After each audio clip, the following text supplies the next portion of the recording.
On today's first look, we have lot number 764, another great American muscle car, a 1970 Mustang Boss 429. We have Mike McCullough in here, our resident Mustang expert. Tell us a little bit more about the entirety of what made the Boss so special and what makes the 70 Boss particularly special, Mike.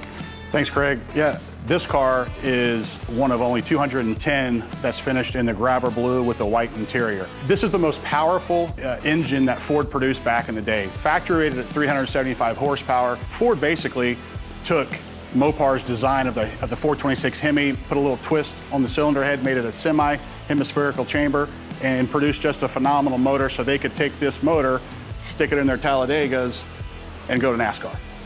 And to do that, they had to take the car off the assembly line. They took it, they cut the shock towers out. So these are really hand-built cars. They have the fresh air induction. There's a lot of unique things on the Boss. This big hood scoop so they could get fresh air in there.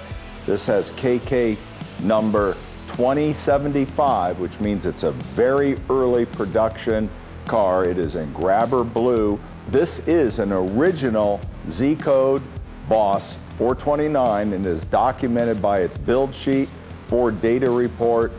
This engine's a solid lifter motor in 1970. You know, these all had 391 traction lock gearing to Ford 9-inch drag pack with an oil cooler, competition suspension, staggered shocks. There was just a lot of stuff done to these.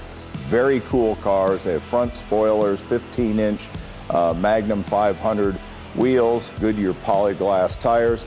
Best part, you can get this piece of automotive history at no reserve at our Las Vegas 2022 auction, June 30th through July 2nd. This is an opportunity, some of the greatest muscle cars we've ever sold in Fords and Mopars, all coming at no reserve. See you there.